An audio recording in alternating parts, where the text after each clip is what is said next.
My wife cheated with her boss, and now he's claiming half of our $500, $0 house in divorce court, losing everything I worked for after I discovered he was secretly dating her during my cancer treatment. Hello, everyone. Dear listeners, please share your thoughts in the comments section below. And don't forget to like, share, and subscribe. Now, let's begin the video. Using a throwaway for obvious reasons, with certain specifics modified to preserve anonymity. I never thought I'd find myself in a situation like this, but here I am, staring at the wreckage of what I thought was a solid life. The most unexpected thing happened one evening. My wife, Jessica, who I thought was the love of my life, was caught cheating with her boss, Mark. And not just a little flirtation, no. This was full-blown affair, and it was happening right under my nose while I was battling cancer. Yeah, you heard that right. During my treatment, she was sneaking around with him, probably thinking I was too weak or distracted to notice. Turns out I noticed everything. It started subtly. Jessica always had a way of acting a little off lately, but I chalked it up to stress. She's a high-powered marketing exec, always busy, always on her phone. But then small things changed. Her phone started disappearing, she was secretive about her texts, and she'd get defensive when I asked her about her whereabouts. I'd catch her in little lies, like claiming she was working late when I knew she was at happy hour with her colleagues. I was too sick to push her, but something felt wrong. One day, I noticed her phone buzz while she was in the shower. I normally wouldn't do this, but I was desperate for clarity. I looked at her messages. The last thing I expected was to see her talking with Mark, calling him babe, and saying how she couldn't wait to see him again. My stomach sank. I saw plans for secret meetings, explicit messages, and a lot of talk about their connection. It hit me like a punch in the gut. She had been cheating on me, right there while I was fighting for my life. I felt a mix of rage, heartbreak, and betrayal all at once. I didn't want to believe it, but the evidence was undeniable. How could she do this, after everything I'd been through, losing my hair, my strength, my hope? And she was out there with her boss, probably thinking she was clever enough to hide it. But I wasn't going to let her get away with it, not without a fight. I had to confront her. Even if I was weak physically, I was furious mentally. That night I waited for her to come home. When she finally walked through the door, I was already sitting on the couch, my phone in hand, ready to confront her. She looked surprised, then annoyed, like I was bothering her.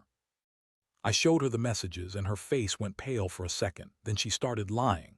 She told me it was all a mistake, that Mark was just a friend, that I was paranoid. She said I was imagining things because I was sick and stressed out.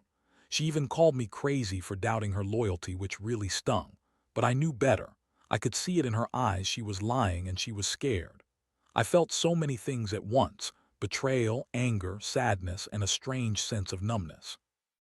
How could she do this to me? I had given her everything: my love, my support, my trust, and she repaid me with lies and secret sex with her boss. It was like my world was collapsing, and I didn't even know where to start. I wanted to scream, to shout, to make her understand how much she'd hurt me, but I just sat there, silent and shaking. That night I couldn't sleep. I kept replaying everything in my head: the signs I missed, the times I brushed it off, the moments I should have seen it coming. I felt so stupid for trusting her, for believing she was faithful. I was sick, yes, but I also knew this wasn't just my health that was failing, it was my marriage too. The woman I loved, the woman I thought was my partner in life, had been secretly betraying me with her boss for months. I felt like I was drowning in a sea of betrayal, and I didn't know how I was going to come out of it. But one thing was clear: I wasn't going to let her ruin everything without a fight. After that confrontation, everything changed. I knew I had to act, but I also knew I couldn't just blow up everything without thinking it through. Jessica kept insisting it was a mistake, that Mark was just a work friend, and that I was overreacting because I was sick and vulnerable. She threw every excuse she could find, saying she was stressed, that she loved me, that it didn't mean anything. She even had the nerve to cry and call me crazy again, like I was the one losing my mind. But I wasn't falling for her lies anymore. I'd seen too much, and I knew the truth. The next few days were a blur. I kept thinking about what I wanted to do. Part of me wanted to confront her again, to demand she end it and swear she'd never do it again. But deep down, I knew that wouldn't fix anything. Trust was shattered and I wasn't sure if I could ever get it back.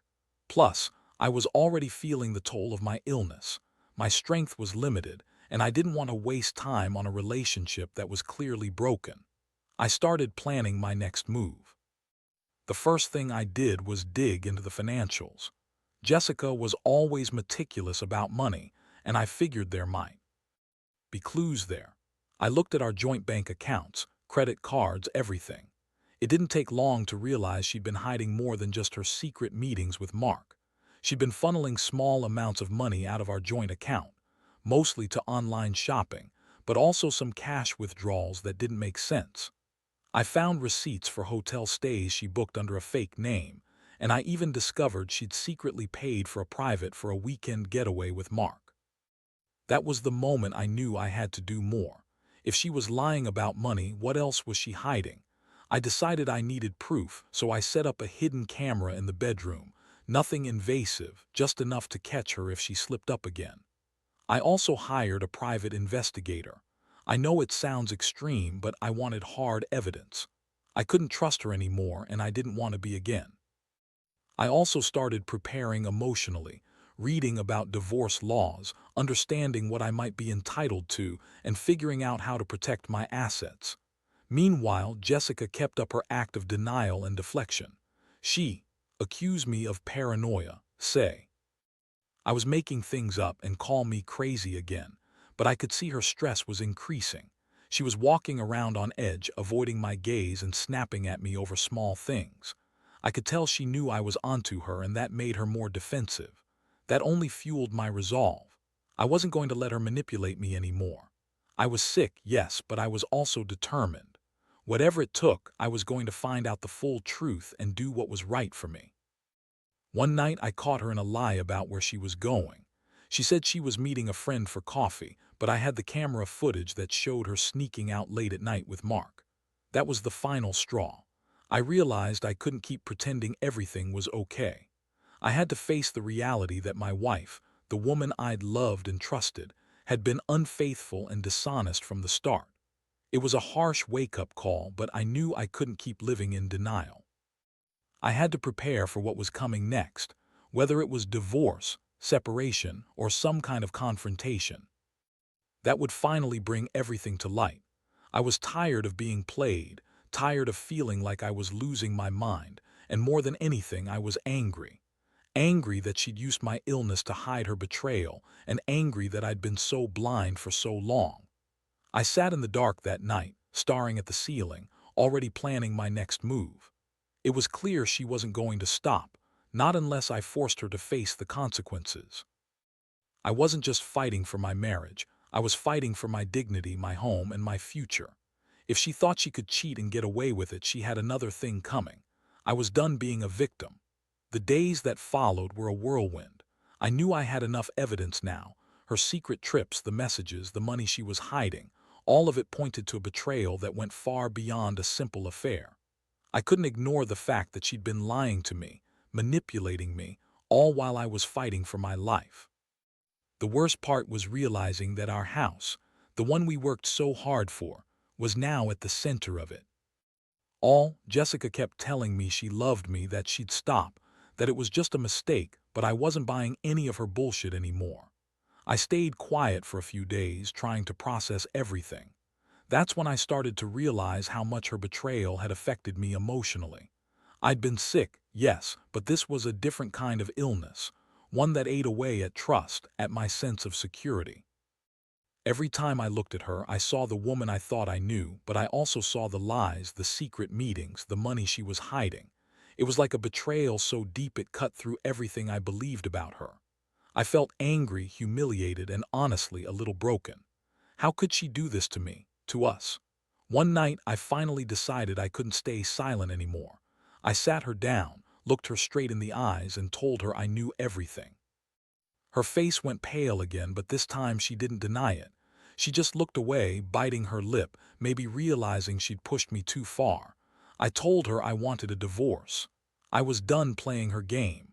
I told her I was going to take everything, our house, the savings, everything we had built together, and she could forget about pretending she cared. That was the moment I saw her true colors.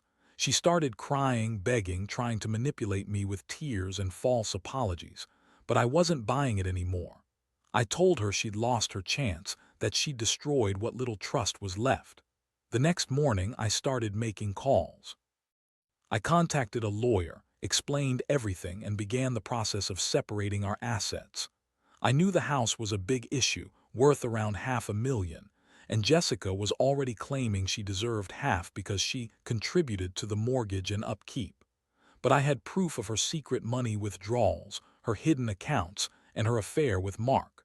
I was determined to fight for what was rightfully mine. The house was more than just bricks and mortar. It was the fruit of my hard work, my blood, sweat, and tears. I wasn't going to let her take it all away without a fight. Meanwhile, Jessica was still trying to spin her lies.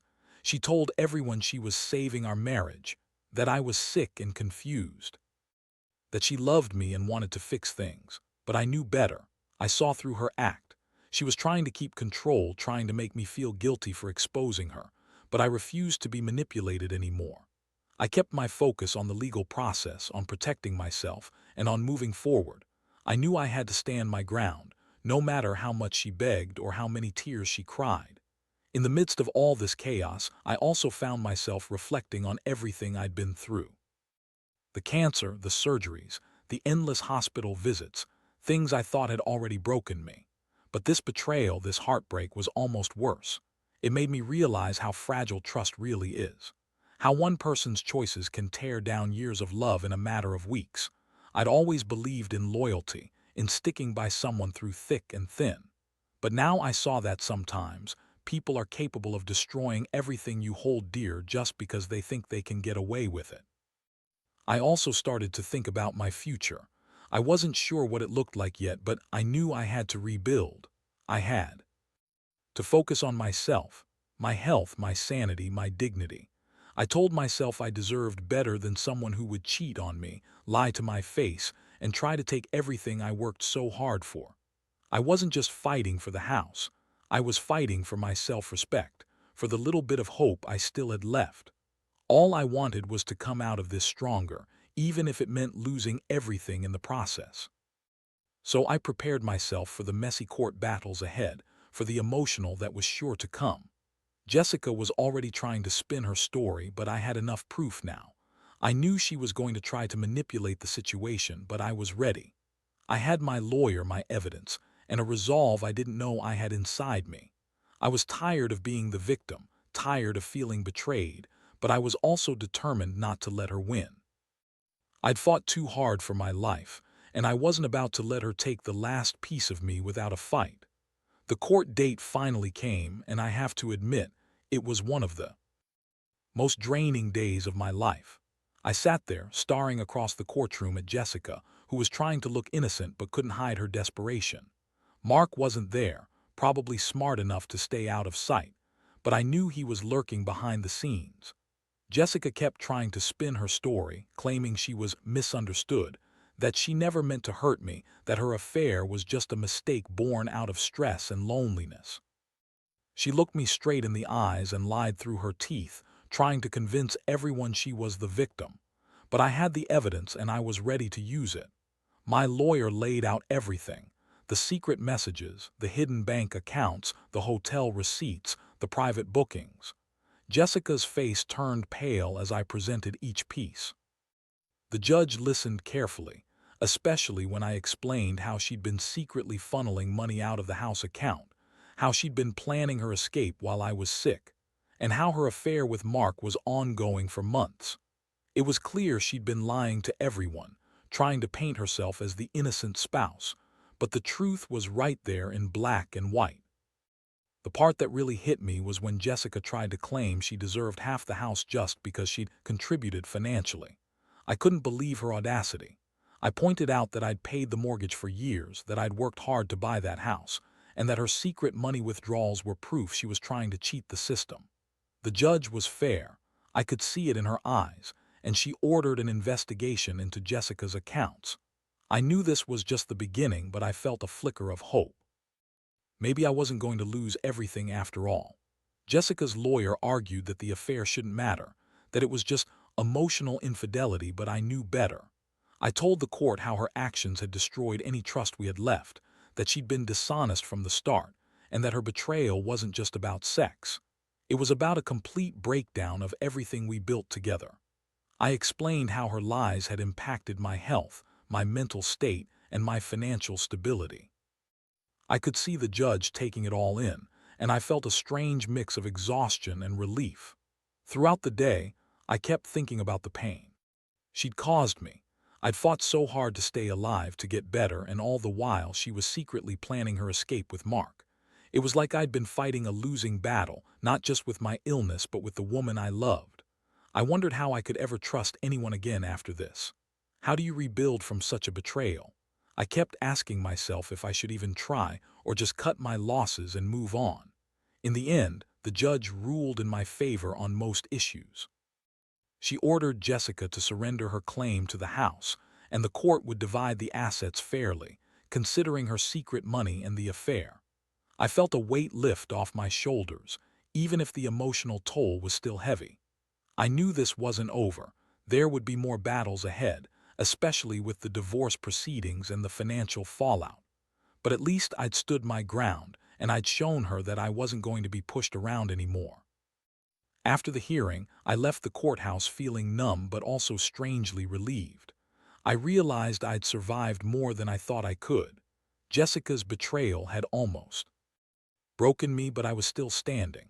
I'd lost a lot, sure, my marriage, some of my trust, a piece of my peace of mind, but I also gained clarity. I saw her for who she really was, and I saw what I needed to do to move forward. The house was still mine, and I was going to rebuild my life, even if it meant starting from scratch. I'd learned that sometimes the only way to get justice is to fight for it, no matter how brutal the battle, and I was ready for whatever came next. The aftermath of the court ruling hit me harder than I expected. I thought I'd feel some sense of victory, a relief that I'd fought for what was rightfully mine. But instead, I was left with a hollow feeling, like I'd just finished a marathon and realized I'd lost more than I gained. Jessica was furious. She screamed, called me every name in the book, and accused me of ruining her life. She said I was vindictive, that I was just bitter because I lost her. Honestly, I didn't care what she thought anymore. The damage was done, and I was already trying to pick up the pieces. The house, that big symbol of our shared life, was still in my name, but Jessica wasn't done. She immediately started making threats, talking about how she'd fight me for full custody of the kids, or how she'd drag me through court for years just to make my life miserable. I knew she was trying to manipulate the situation, to scare me into backing down. But I'd been through enough. I wasn't going to let her control me anymore. That's when I decided I needed to be strategic. She was already showing her true colors, and I couldn't let her get away with any more lies or tricks. I hired a new lawyer, one who specialized in high-stakes family law. We started building a plan to protect my rights and my assets. I also hired a financial advisor to help me get everything in order. My health had been fragile, and I couldn't afford to lose everything I'd worked so hard for. Jessica's secret money withdrawals and her affair had taken a huge toll on us, but I was determined to get back on my feet. I knew this was just the beginning of a long fight, but I was ready. I had to be. Meanwhile, Jessica's attitude grew worse. She moved out of the house, but not before leaving behind a trail of chaos.